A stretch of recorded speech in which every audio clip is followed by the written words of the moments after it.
Bismillahirrahmanirrahim. Selamat pagi. Assalamualaikum warahmatullahi wabarakatuh. Waalaikumsalam. Waalaikumsalam warahmatullahi wabarakatuh. Salam sejahtera bagi Bapak Ibu semuanya. Yang terhormat Bapak Dwi Agung Suhartono ST selaku Ketua MGMP TIK SMK Kabupaten Jepara dan sekaligus sebagai narasumber pada kegiatan seminar penerapan model Project Based Learning berbantuan aplikasi Photoshop Touch Android untuk meningkatkan keaktifan dan hasil belajar memanipulasi gambar bitmap pada siswa kelas 10 RPL 2 semester genap SMK Negeri 1 Bangsri tahun pelajaran 2020-2021. Yang terhormat teman-teman dari Bapak Ibu Guru anggota MGMP TIK se-Kabupaten Jepara, yang terhormat teman-teman guru di SMK Negeri 1 Bangsri yang telah berkenan join pada kegiatan seminar PTK pada pagi hari ini, di mana seminar PTK ini dilaksanakan dengan tujuan untuk kegiatan pengajuan penilaian kredit pada tahun 2022 atas nama Saudara Dwi Agung Suhartono ST. Tak lupa salawat serta salam saya haturkan ke junjungan Nabi Agung Muhammad Shallallahu Alaihi Wasallam yang senantiasa kita nantikan syafaatnya di yaumul kiamat nanti. Amin Allahumma amin. Sebelumnya perkenalkan saya yang sana selaku moderator pada acara seminar PTK pagi hari ini. Perkenankan saya menyampaikan beberapa hal terkait dengan tata tertib kegiatan seminar pada pagi hari ini. Yang pertama, mohon Bapak Ibu nanti selama narasumber menyampaikan paparan untuk bisa memute mikrofonnya masing-masing sehingga nanti jalannya paparan oleh narasumber dapat terlaksana dengan jelas. Kemudian yang kedua, mohon untuk Bapak Ibu peserta seminar untuk menampilkan gambar wajahnya masing-masing atau dengan virtual background foto masing-masing sehingga bukan hanya sekedar tulisan identitas. Kemudian nanti paparan narasumber akan disampaikan oleh Pak Dwi Agung Suhartono kurang lebih 15-30 menit. Dan nanti untuk selanjutnya sesi diskusi apabila ada pertanyaan Bapak Ibu terkait dengan paparan PTK yang disampaikan oleh narasumber, nanti ada pada sesi berikutnya. Kemudian tak lupa pada kolom chat juga sudah kami share dan nanti akan kami share lagi apabila masih ada peserta yang baru hadir dan dimohon untuk mengisi daftar hadir tersebut sesuai dengan yang ada. Demikian beberapa hal yang saya sampaikan. Semoga kegiatan PTK ini keluar terus absen berjalan dengan lancar. Ya, mohon Bapak Ibu untuk bisa memute terlebih dahulu mikrofonnya. Marilah sebelum kita awali kegiatan paparan narasumber, kita buka dulu kegiatan seminar PTK pada pagi hari ini dengan bacaan basmalah bagi yang beragama Islam dan bagi yang beragama selain Islam untuk dapat menyesuaikan.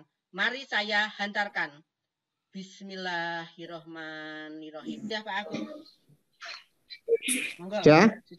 Oke. Ya. Baik, terima kasih. Assalamualaikum warahmatullahi wabarakatuh. Selamat pagi dan salam sejahtera untuk kita semua. Terima kasih atas pembukaan yang disampaikan oleh rekan saya Bu Santi selaku moderator dan juga selaku notulen pada seminar di pagi hari ini. Kemudian terima kasih saya sampaikan kepada pembimbing saya yang kebetulan kelihatan hadir, Pak Nanang. Pagi Pak Nanang dan Bu Esti juga sepertinya juga hadir di acara seminar kali ini. Beliau kedua adalah pembimbing PTK saya di diklat online PTK yang diselenggarakan oleh Dinas Pendidikan Provinsi Jawa Tengah Agustus 2020 yang lalu. Dan ucapan terima kasih juga saya sampaikan kepada teman-teman baik di MGMP, dari guru-guru di luar SMK Negeri 1 Bang Sri, ada guru SMP Bang Sri, SMP 2, dan dari Pak Herdi juga hadir. Terima kasih saya ucapkan, dan mudah-mudahan kehadiran jenengan ini bisa menjadi amal baik dan dibalas oleh Allah SWT dengan pahala yang berlipat ganda. Amin. Baik, terima kasih. Assalamualaikum warahmatullahi wabarakatuh. Selamat pagi dan salam sejahtera untuk kita semua. Terima kasih atas pembukaan yang disampaikan oleh rekan saya Bu Santi selaku moderator dan juga selaku notulen pada seminar di pagi hari ini. Kemudian terima kasih saya sampaikan kepada pembimbing saya yang kebetulan kelihatan hadir, Pak Nanang. Pagi Pak Nanang dan Bu Esti juga sepertinya juga hadir di acara seminar kali ini. Beliau kedua adalah pembimbing PTK saya di Diklat Online PTK yang diselenggarakan oleh Dinas Pendidikan Provinsi Jawa Tengah Agustus 2020 yang lalu. Dan ucapan terima kasih juga saya sampaikan kepada teman-teman baik di MGMP, dari guru-guru di luar SMK Negeri 1 Bang Sri, ada guru SMP Bang Sri, SMP 2, dan dari Pak Herdi juga hadir.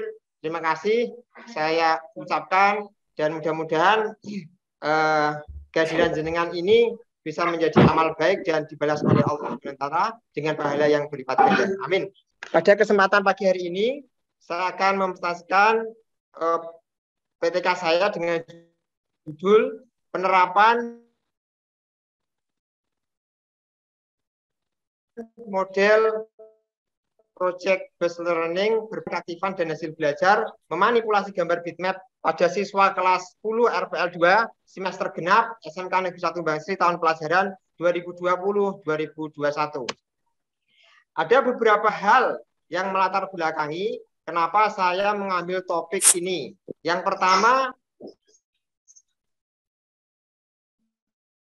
karena tuntutan pembelajaran di abad 21 yang memantologi saat ini berkembang dengan pesat. Oleh karena itu, saya dalam penelitian ini tetap menggunakan teknologi dengan berbantu sebuah aplikasi berbasis Android, yaitu Photoshop Touch. Kemudian, hal lain yang melatar belakangi penelitian ini, bahwasanya lulusan SMK, terutama SMK ini, diharapkan memiliki kompetensi yang bagus di bidangnya masing-masing.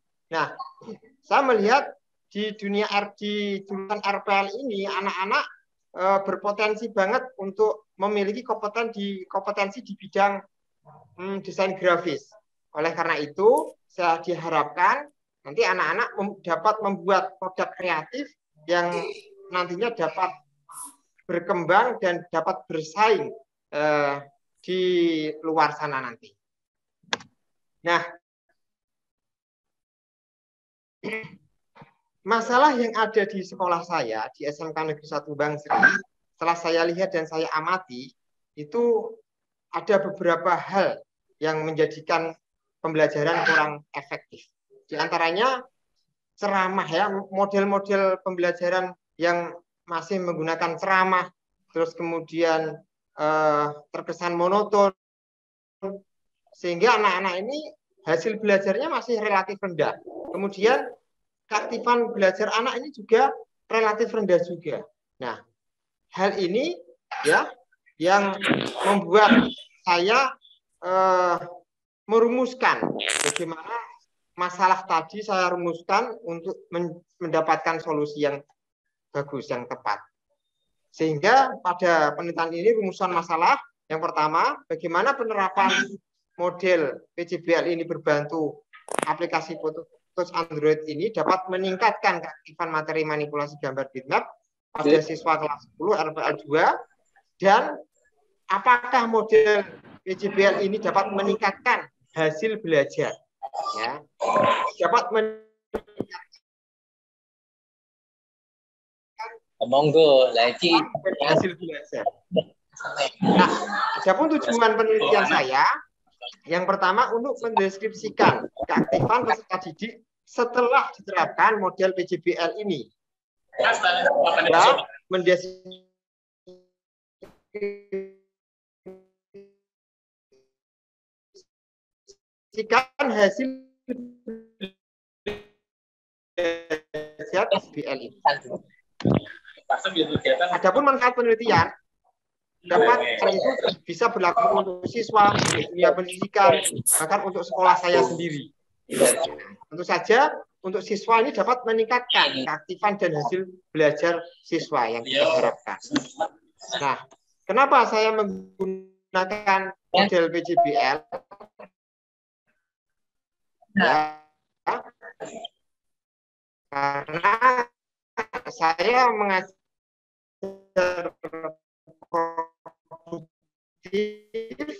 produktif rekayasa perangkat lunak, sehingga metode ini pas untuk diterapkan di penelitian saya. Yang mana peserta didik PJBL ini membiasakan peserta didik ini melakukan proses belajar dan bekerja secara sistematis. Nah, ada dua variabel yang akan saya teliti pada penelitian saya. Yang pertama yaitu keaktifan siswa. Nah, ini berlangsung selama 2 siklus. Mohon secara awal sama. bisa memute. Kan? Ada perencanaan atau planning, kemudian ada pelaksanaan, kemudian observasi, diamati, dan nanti terakhir adalah refleksi dan evaluasi. Nah, nanti akan saya bahas masing-masing siklus.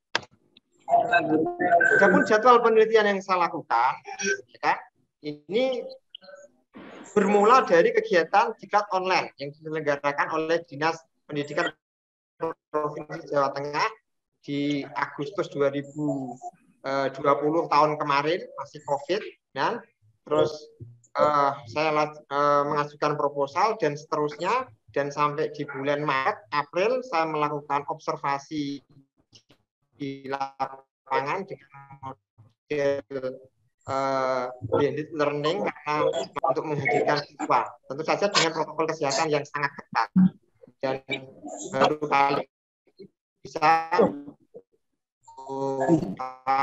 kami siapkan. Adapun subjek yang saya teliti adalah kelas 10 RPL 2. Adapun teknik pengumpulan data, saya mengambil konsep triangulasi data, yang mana konsep ini menggabungkan dari beberapa perolehan data yang saya dapatkan di lapangan. Yang pertama melalui observasi keaktifan kelas, kemudian melalui lembar penilaian hasil belajar, dan yang ketiga adalah melalui dokumentasi yang saya ambil di lapangan. Nah, adapun indikator keaktifan siswa yang saya observasi, yang saya amati, itu sebanyak 14 poin. Ya, yang 14 poin itu saya rangkum ke dalam 7 kegiatan. Yang mana ya, terlihat sana ada kegiatan visual, itu memberikan penjelasan guru dan teman pada saat menjelaskan materi atau presentasi. Nah, itu pada indikator pertama. Nah, juga indikator ke-8 yang mana membuat catatan tentang materi atau proyek yang diberikan, mengisi lembar laporan lembar kerja proyek yang telah diberikan. Ini merupakan bagian dari kegiatan menulis.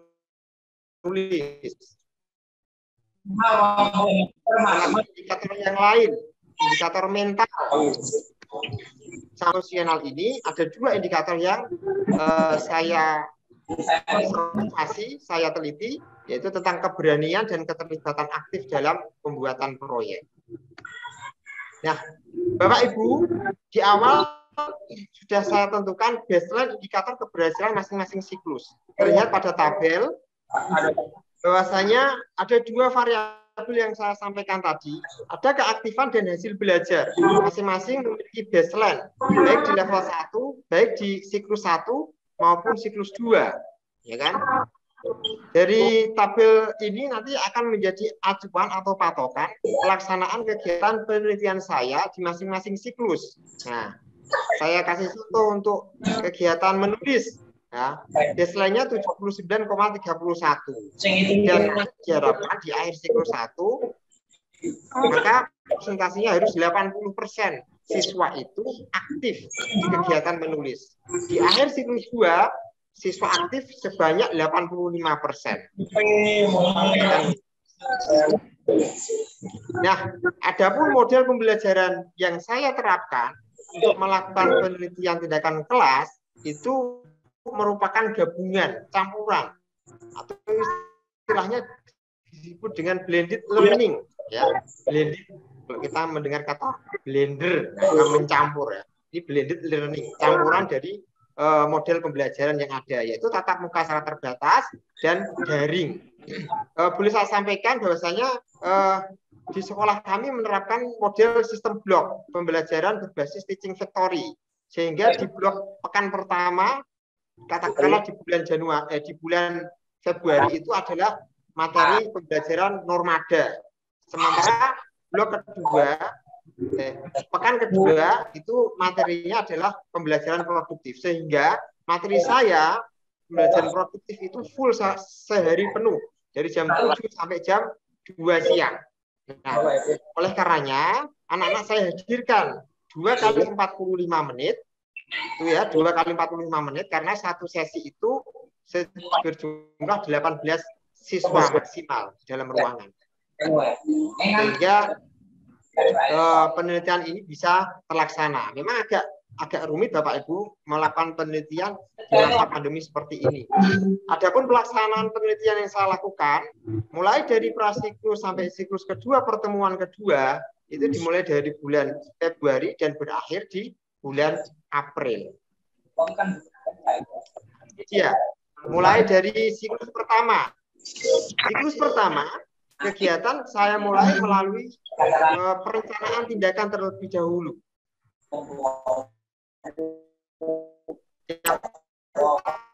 Dan paling utama yaitu menyusun kemudian model PJBL. Nanti anak-anak ini dikasih proyek apa?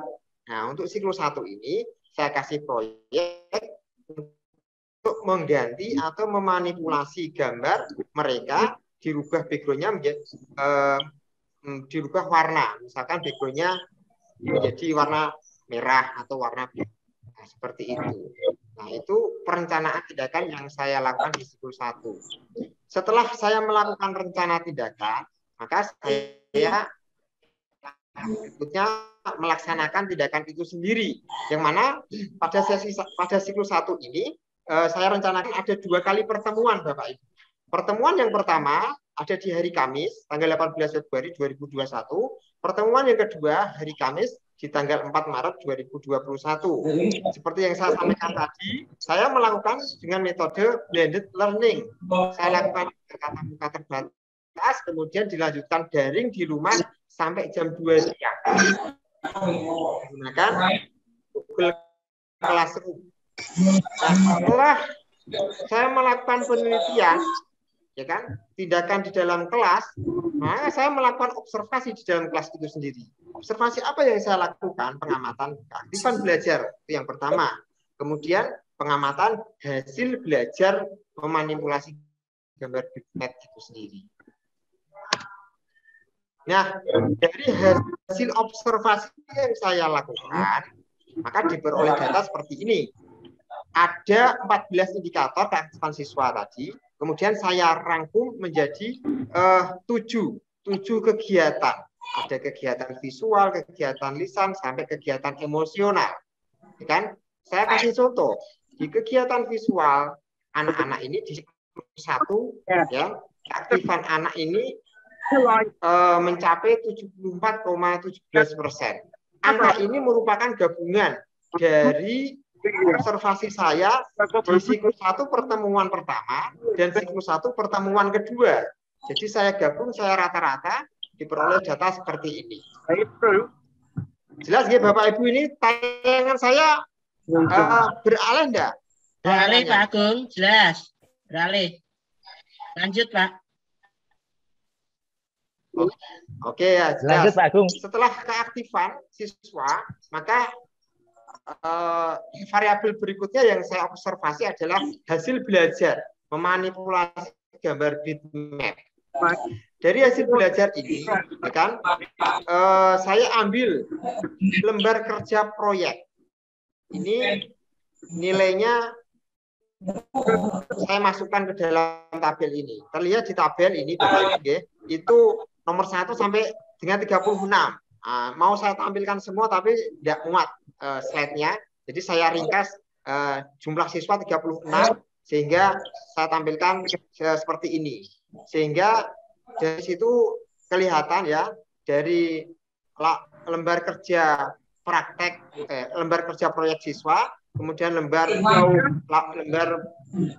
hasil belajar siswa, kemudian saya peroleh rata-rata dengan rumus 70 kali A ditambah 30 B, kan?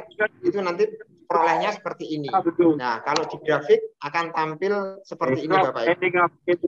Rata-rata observasi hasil belajar di lembar kerja praktek siswa itu anak 79,72% itu datanya saya peroleh seperti itu. Sementara untuk lembar pengamatan hasil belajar rata-rata 51,83%. Dan saya peroleh nilai akhir ya di siklus pertama ini untuk nilai akhir hasil belajar 71,30.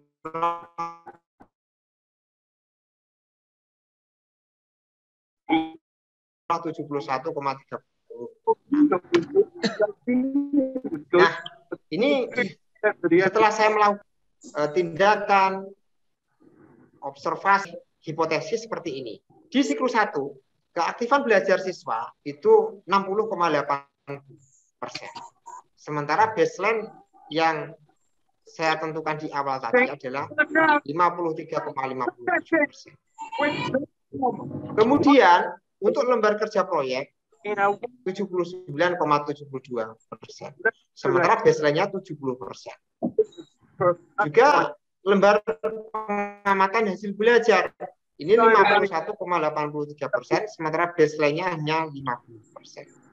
Nah, kemudian saya juga melakukan wawancara secara acak terhadap beberapa siswa yang menyatakan bahwa proses pembelajaran menggunakan project based learning ini berjalan dengan baik, sehingga dapat saya simpulkan di siklus 1 ini penelitian saya hentikan, bisa dilanjutkan di siklus 2 karena baseline-nya sudah tercapai.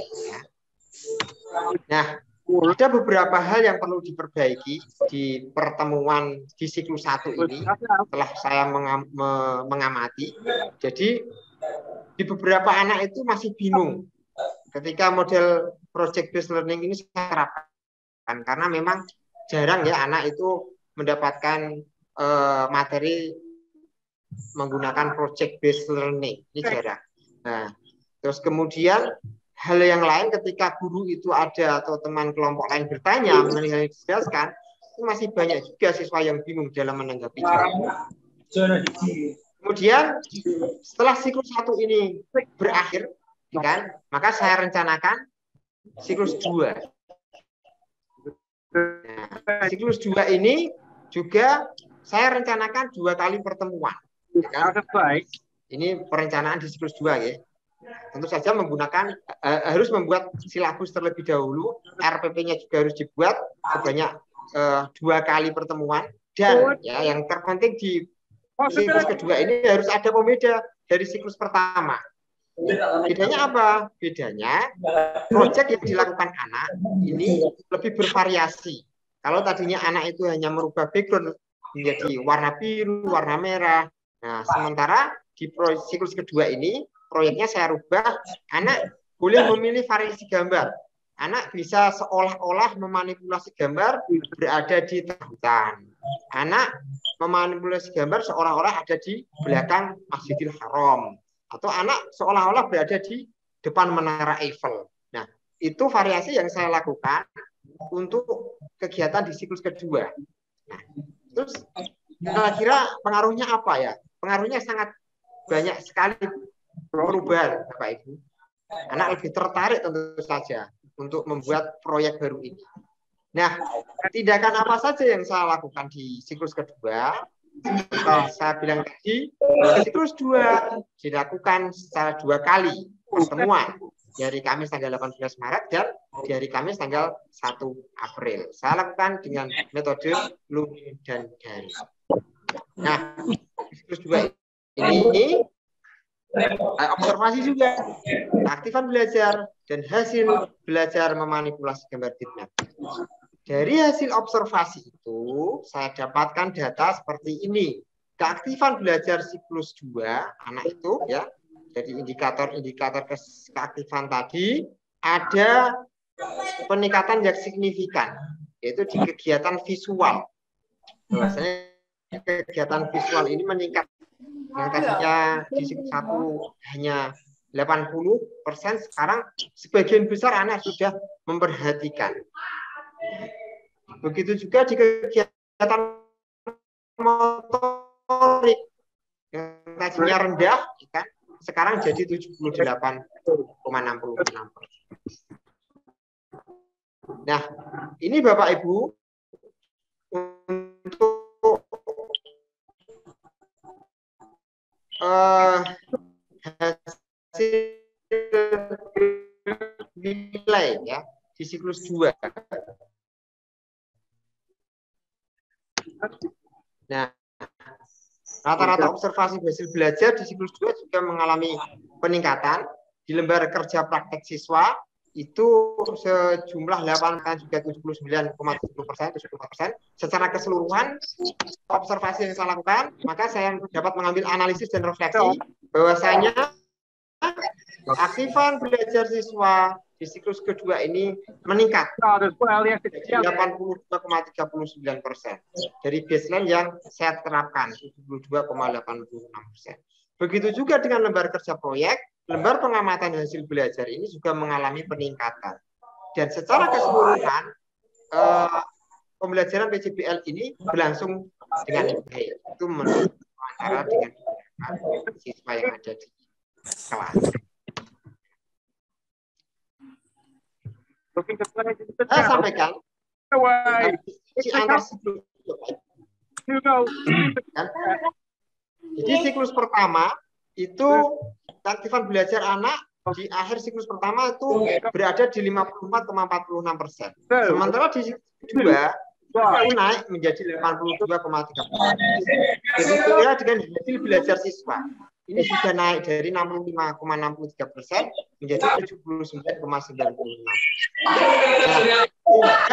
Nah, disimpulkan ya kan bahwa ini memang mengalami kenaikan baik di variabel keaktifan belajar maupun di variabel hasil belajar siswa. Nah, secara grafis seperti ini Bapak Ibu. Warna biru itu menunjukkan siklus pertama, sedangkan warna orange itu menunjukkan siklus kedua. Di masing-masing indikator kegiatan keaktifan siswa itu hampir semua mengalami kenaikan dari siklus pertama dan siklus kedua. Hanya saja di kegiatan menulis yang dia mengalami penurunan dari 80%. Kenapa hal ini bisa terjadi? Ya Bapak Ibu, karena di waktu 45 menit anak itu berada di lab tatap muka secara terbatas, itu anak sebagian besar aktif mengerjakan proyek menggunakan handphonenya masing-masing, menggunakan Androidnya masing-masing, sehingga kegiatan menulis ini praktis tidak berjalan seperti di siklus pertama.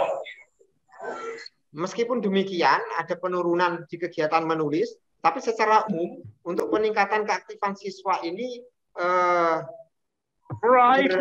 terjadi peningkatan yang bagus di hampir semua kegiatan.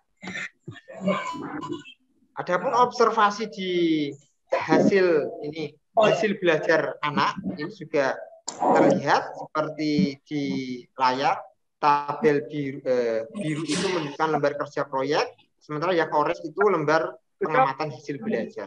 Nah, lembar itu terjadi peningkatan juga, ya kan, di siklus 1 dan siklus 2. Nah, sehingga bisa saya tarik kesimpulan bahwasanya penerapan model PJBL ini dapat meningkatkan keaktifan belajar memanipulasi gambar bitmap siswa. Ya, siswa kelas 10 RPL 2 dan penerapan model PJBL ini dapat meningkatkan hasil belajar memanipulasi gambar bitmap siswa kelas 10 RPL 2 SMK Negeri 1 Bangsa. Nah, itu kesimpulan yang saya peroleh dari penelitian yang saya lakukan selama ini di masa pandemi. Memang agak sulit Bapak Ibu melakukan penelitian di masa pandemi, harus pintar-pintar memanage waktu dan mengambil angle yang pas gitu ya, kalau misalkan di siswa itu. Nah, ini dia. Saya ucapkan terima kasih bagi panjenengan yang sudah berkenan meluangkan 15 menit sampai 20 menit untuk mengikuti seminar saya. Sekali lagi terima kasih pada teman-teman dari SMK 1 Bangsri, Bapak Ibu guru anggota MGMP IT SMK Bangsri, Bapak Ibu guru anggota Dulmen yang saat ini ikut berpartisipasi, dan juga terima kasih yang banyak saya sampaikan juga kepada kedua pembimbing saya, Bu Esti dan Pak Nanang yang saat ini juga berkenan hadir di seminar saya. Terima kasih. Saya kembalikan waktunya kepada Bu Santi selaku moderator. Terima kasih. Wassalamualaikum warahmatullahi wabarakatuh. Untuk saya tanya jawab, nanti saya serahkan ke Bu Santi. Kalau ada yang kurang jelas nanti bisa ditanyakan. Terima kasih. Ya, terima kasih Pak Agung, paparan yang sangat luar biasa pada seminar PTK pagi hari ini. Oh ya, sebelumnya saya belum menyapa tadi Bu Esti dan Pak Nanang dari cabang dinas wilayah 2 selaku pembimbing dalam kegiatan Dulmen PTK beberapa saat yang lalu. Tak lupa juga teman-teman yang baru bergabung dari berbagai forum MGMP dan juga dari berbagai anggota PTK pelatihan Dulmen berbasis jaringan beberapa saat yang lalu. Untuk selanjutnya adalah sesi diskusi, bisa menyampaikan pertanyaan, bisa menyampaikan masukan ataupun hal-hal yang lain, mungkin dari Bapak Ibu ataupun dari Bapak pembimbing, Bapak Ibu pembimbing ataupun teman-teman yang lain demi kebaikan dari PTK yang dibuat oleh Bapak Dwi Agung Suhartono ST. Monggo saya persilahkan bagi yang ingin memberikan masukan atau mau bertanya bisa untuk membuka mikrofonnya masing-masing. Monggo.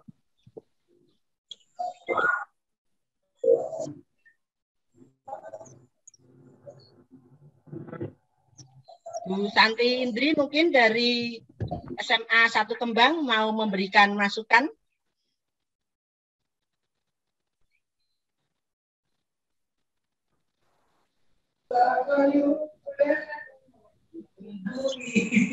Atau Pak Hardi sepertinya mau bertanya. Monggo Pak Hardi dari SMK Meranggen ya tadi kalau nggak salah, Karangawen. SMKN 1 Karangawen mungkin mau menyampaikan. Karangawen, ya teman Dulmen Bu. Ya. Karangawen. Monggo Pak Hardi.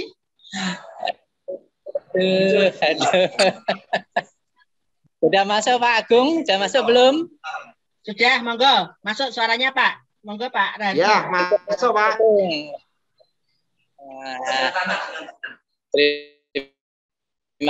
Terima kasih Pak Agung. Selamat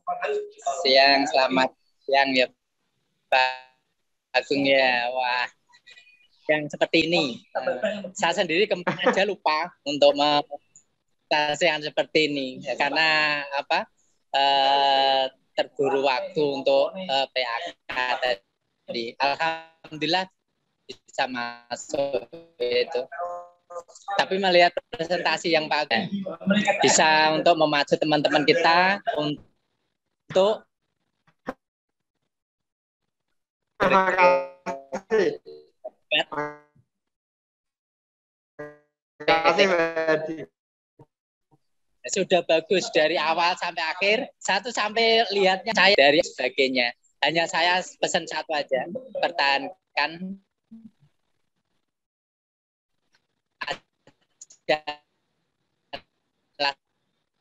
teman-teman untuk seperti ini. Hanya ya, makasih Pak Ardi. Terima kasih Pak Rahardi atas masukan dan motivasinya. Monggo, mungkin ada yang lain? Silahkan. Bu Desi. Monggo Bu Santi, Putri. Ya, monggo. Sedikit Bu Santi. Ya, monggo, monggo. Silahkan. Halo? Ya, masuk. Terima kasih. Iya. Saya ucapkan selamat dulu untuk Pak Agung nih, presentasinya bagus. Materinya juga bagus ini ya. Untuk penerapan model project based learning berbantuan aplikasi Photoshop Touch Android. Itu untuk meningkatkan keaktifan siswa nggih, Pak, dan hasil belajar memanipulasi gambar. Yang saya tanyakan untuk siswa kelas 10 itu kan biasanya mereka baru awal masuk kan, masih butuh pembelajaran dan sebagainya. Apakah ada kesulitan-kesulitan mungkin atau kelas 12 mungkin lebih ini nggih, secara kognisinya mungkin lebih nggih, atau kesiapan untuk anak-anaknya. Yang saya tanyakan untuk kelas 10, kenapa untuk mengambil kelas 10 dan apakah ada kendala-kendala yang berarti untuk kelas 10? Tujuan mengambil itu dulu. Oh iya. Oke. Terima kasih. Oke, terima kasih Bu Santi. Jadi di sini yang menjadi pertanyaan beliau adalah kenapa kok yang diambil kelas 10? Kesulitannya ada tidak? Karena kan kita tahu sendiri masa pandemi seperti ini kan kita juga PTM-nya juga baru saja. Nah, si asatnya atau triknya bagaimana? Nanti biar teman-teman juga bisa menyampaikan model yang sama di pembelajaran masing-masing. Itu Pak Agung kalau saya tangkap Pak Agung. Monggo Pak Agung langsung diklarifikasi Pak Agung. Oh nggih. Oke, nggih. Makasih Bu Santi atas pertanyaannya. Bu Santi ini dari SMA 1 Kembang, ya. Ini teman project. Nah, ini kenapa kelas 10 dan apa kendalanya? Jadi kalau di SMK itu terus ini kan SMK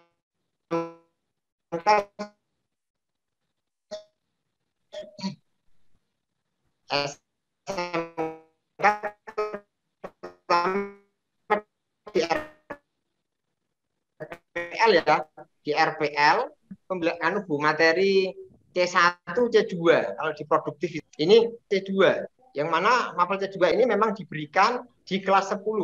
Nah, ini tidak diberikan di RPL saja, diberikan juga di kompetensi keahlian TKJ, kemudian MM yang masih satu rumpun IT. Saya mengajarnya di kelas 10 dan kalau ditanya apa kendalanya, ya kendalanya banyak. Terutama kalau kita praktek, anak itu tidak punya komputer atau laptop, itu susah untuk mengembangkannya. Ya, katakanlah anak datang ke sekolahan hanya 45 menit. Nah, kan anak pegang komputer satu-satu. Itu nanti kalau di rumah itu sudah pasti lupa. Karena di rumah itu tidak ada komputer atau tidak ada laptop. Nah, kalau mereka punya laptop atau komputer di rumah mungkin bisa ya nyambung belajar di rumah. Nah, oleh karenanya judul ini saya menggunakan judul berbantu aplikasi Touch Android. Yang mana Touch Android ini adalah aplikasi seperti halnya aplikasi Photoshop yang ada di komputer. Nah, kalau anak-anak Android kan hampir semuanya punya. kan smartphone Android. Hampir semuanya punya. Apalagi di masa pandemi seperti ini ya, mereka daring juga menggunakan handphonenya masing-masing. Sehingga saya menggunakan aplikasi itu dalam penelitian saya. Nah, terus kemudian menu-menu dan fitur yang ada di aplikasi Android ini hampir sama plug yang ada di komputer. Ya kan? Sehingga kendala yang tadinya itu anak-anak agak susah menggunakan komputer, terutama menjalankan aplikasi Photoshop untuk memanipulasi data. Nah, saya kasih solusi anak-anak tolong install aplikasi Photoshop Touch Android ini di HP kalian masing-masing. Sehingga masalah yang tadinya ada di lapangan itu bisa teratasi dengan bantuan aplikasi Photoshop Touch Android. Nah, kurang lebihnya seperti itu, Bu Santi. Bisa diterima ya? Berarti dengan setelah itu keaktifan dan hasil belajar anak bisa meningkat ya Pak? Secara data yang saya peroleh meningkat, Bu. Meningkat. Ya, ada pertanyaan lain lagi Bu Santi? Nanti bisa mau. Sudah Bu Santi. Terima kasih. Semoga meningkatkan motivasi kita semua nanti. Ya, amin. Jadi memang betul sebagai salah satu solusi kita di kegiatan pembelajaran khususnya di jurusan kita RPL karena senjata kita utamanya adalah visi, tapi karena keterbatasan ruang karena kita terkendala pandemi, PTM juga masih terbatas, itu memang kami dari beberapa guru RPL memang menggunakan aplikasi berbasis Android. Jadi siswa yang tidak punya laptop, tidak punya PC, mereka pun bisa melaksanakan, menjalankan tugas, mengerjakan tugas, melanjutkan PTM yang hanya sesaat. Berapa sih di sekolah itu PTM kita masih uji coba, tidak ada 3 jam, kita hanya 1,5 jam untuk pertemuan, itu kan juga belum maksimal. Jadi ini salah satu solusi yang mungkin bisa diterapkan untuk teman-teman lain, khususnya kalau yang mereka pelajarannya IT. Kalau yang mata pelajaran lain mungkin bisa menyesuaikan. Begitu ya Pak Agung ya. Oke, mungkin monggo ada penanya atau masukan dari yang lain. Monggo Pak Priyono mungkin tadi kayaknya mau bersuara. Monggo.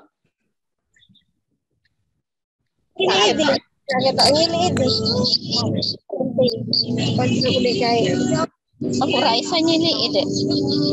Misalnya ini masih ada pertanyaan?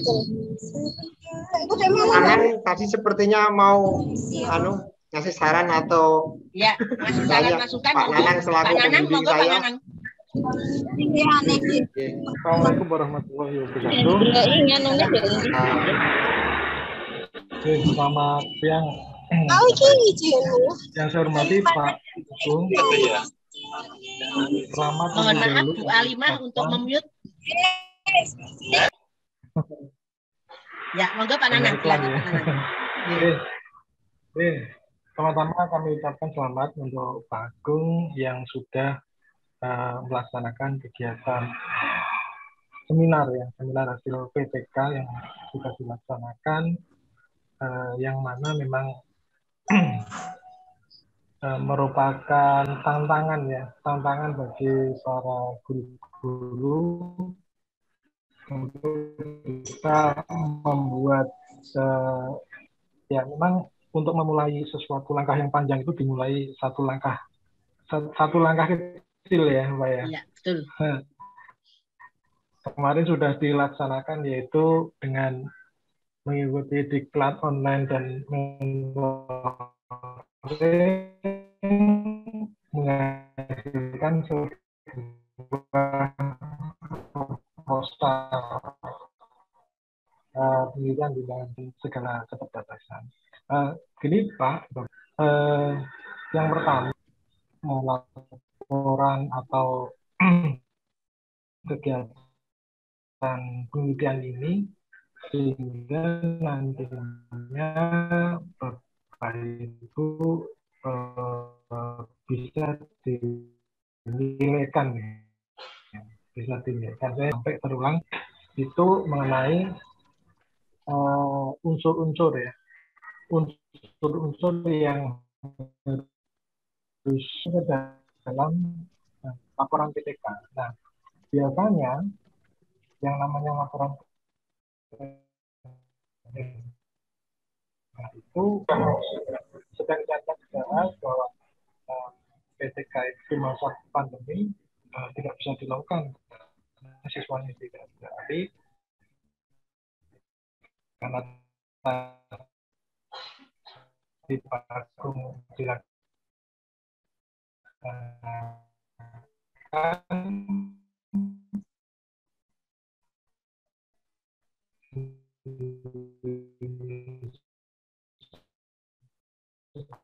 sekolah ya dengan sekolah Bapak menerima treatment pembelajaran yang sudah direncanakan dan itu sifatnya wajib. Ya, laporan lihat jumlah lembarnya itu melihat dari belakang. Yang pertama itu adalah hasil pekerjaan siswa.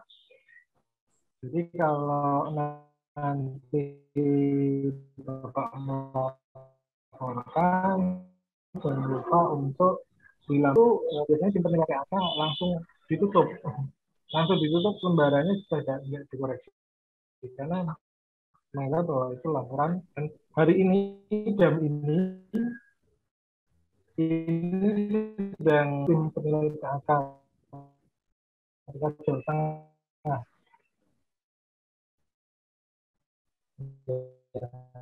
Ini saya juga lagi ikut di dalamnya. Ya, saya sambil nguping-nguping ya memang harus diikuti gitu ya. Nah, kalau seminar secara online nanti segala dokumentasi ada undangan berupa flyer, terus nanti ada daftar hadir berupa tadi ya yang sudah diisikan. Pastikan kegiatan hari ini peserta mengisi daftar hadir. Pastikan jumlahnya itu 15, terdiri dari minimal 3 sekolah. Kalau ini teman-teman dolmen masuk semua, saya yakin sudah lebih ya, sudah lebih. Intinya seperti itu. Dan harapannya rekamannya ini nanti di-upload di YouTube dan itu disertakan juga. Jadi rekaman webinar dan di-upload. Terus setelah itu nanti lebih valid lagi ada izin tuh, ada izin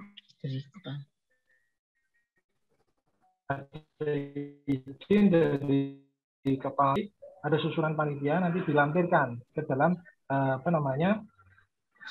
ini bukti seminar kegiatan seperti itu. Ada screenshotnya, ada apanya. Ketika dokumen itu masuk ke tim PAK itu sudah tidak bisa berbicara. Nah, selanjutnya jumlah lembar, Pak. Jumlah lembar itu tidak termasuk dengan lampiran, itu minimal 40 lembar. Jadi usahakan panjenengan teliti lagi bab 1 sampai bab 4 ya, kalau salah. Itu adalah 40 lembar. Lebih boleh, tapi kalau kurang 1 saja jadi masalah, Pak. Benar, jadi masalah. Makanya jangan sampai nanti laporan yang dikirimkan itu kurang dari 40. Terus jangan sampai surat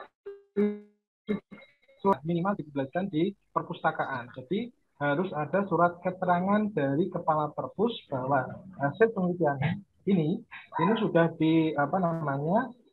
dimasukkan dan dipublikasikan di perpus minimal. Dan syarat-syarat yang lain, surat keaslian dan dari kepala sekolah itu juga harus dilakukan. Intinya selamat ya untuk Pak Agung dan semangat juga untuk Bapak Ibu yang lain untuk mengikuti langkah Pak Agung ini agar nanti bisa menyusul Pak Agung untuk membuat sebuah karya.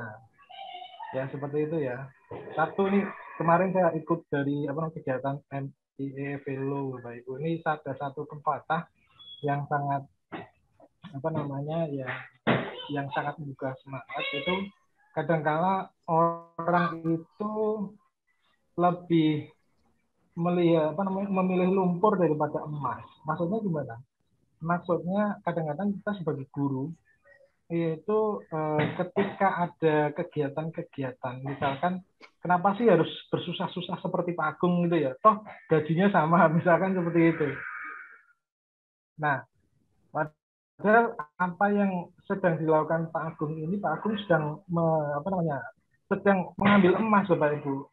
Ya, dibandingkan lumpur. Maksudnya lumpur itu ya biasa-biasa saja, tidak ada nilai tambah, tidak ada nilai pahalanya. Makanya yang namanya pelaut yang handal itu tidak lahir di lautan yang tenang. Maksudnya tidak ada suatu keberhasilan yang tidak berproses seperti itu, harus berproses. Makanya selamat sekali lagi untuk Pak Agung. Selamat ditunggu karya-karya yang lain. Itu ya. Terima kasih Pak Nanang. Ya, terima kasih Pak Nanang atas motivasi, saran dan masukannya. Yang tentunya ini akan sangat bermanfaat dan bukan hanya bagi Pak Agung saja, tapi ini bagi rekan-rekan khususnya yang pagi ini mengikuti kegiatan seminar PTK secara daring ini sehingga mampu menjadi tambahan informasi bagi Bapak Ibu guru dalam pembuatan PTK dalam kegiatan pembelajaran. Monggo mungkin masih ada yang mau menyampaikan pertanyaan ataupun masukan.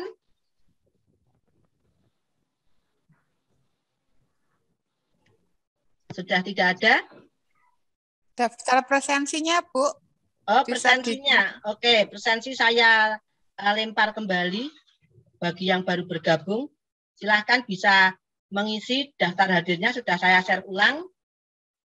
Monggo Bapak Ibu jangan lupa untuk mengisi daftar kehadiran. Saya jari ke Bu Santi lewat WA. Oke, siap. Oke, juga menjadi salah satu unsur penting dalam pelaporan PTK nantinya. Oke, Pak Agung, ada mungkin sebelum saya tutup, mungkin Pak Agung mau menyampaikan garis bawah dari kegiatan seminar pagi ini, monggo Pak Agung. Ya, sebagai closing, saya sampaikan ucapan terima kasih, ya. Ucapan terima kasih kepada semua teman-teman guru yang pada saat pagi hari ini bisa bergabung. Dan pesan saya untuk diri saya pribadi tentu saja untuk melakukan dan juga teman-teman yang lain, memang untuk melakukan penelitian di masa pandemi ini agak berat, ya, agak berat. Tapi meskipun berat, itu tidak bisa terwujud kalau tidak dilakukan. Yang penting kita bergerak, kita action, dan kita berani untuk mengambil sikap. Dan memang bisa gitu untuk di masa pandemi seperti ini bisa untuk melakukan PTK. Gitu Bu Santi. Sekali lagi terima kasih untuk Bapak Ibu yang berkenan bergabung. Ya, terima kasih Pak Agung selaku narasumber pada seminar PTK pagi hari ini. Kegiatan yang luar biasa yang mungkin ini bagi beberapa Bapak Ibu guru masih hal yang baru, akan tetapi semua hal itu adalah berawal dari niat. Selama kita ada niat, ada kemauan, pasti di situ ada jalan. Tidak ada hal yang sulit selama kita masih mau berusaha. Dan usaha apapun yang akan kita lakukan itu insya Allah tidak ada sia-sia. Akan tetapi apabila kita mungkin menemui sebuah kegagalan, itu ada sebuah sukses yang tertunda. Itu yang bisa saya sampaikan selaku saya sebagai host dan sekaligus moderator pada kegiatan seminar PTK pada pagi hari ini. Saya mohon maaf apabila dalam saya memandu jalannya seminar PTK pagi hari ini ada tutur kata ataupun hal perbuatan yang kurang berkenan di hati Bapak Ibu sekalian. Sekali lagi kami ucapkan terima kasih yang sebesar-besarnya atas partisipasi Bapak Ibu baik dari dari pendamping ataupun narasumber dan juga teman-teman yang tergabung dalam MGMP IT ataupun MGMP Sosiologi dan Bapak Ibu guru dari instansi-instansi lain selaku anggota kegiatan BIMTEK Dolmen PTK dari cabang Dinas Wilayah 2. Saya mohon maaf sebelumnya. Marilah kita akhiri kegiatan pada pagi hari ini dengan bacaan hamdalah bersama-sama bagi yang beragama Islam dan bagi yang beragama selain Islam. Saya hantarkan untuk menyesuaikan. Alhamdulillah. Terima kasih atas partisipasinya. Selamat siang dan tetap selalu patuh pada protokol kesehatan yang ada. Sampai jumpa dan sukses untuk semuanya. Wassalamualaikum warahmatullahi wabarakatuh. Selamat siang.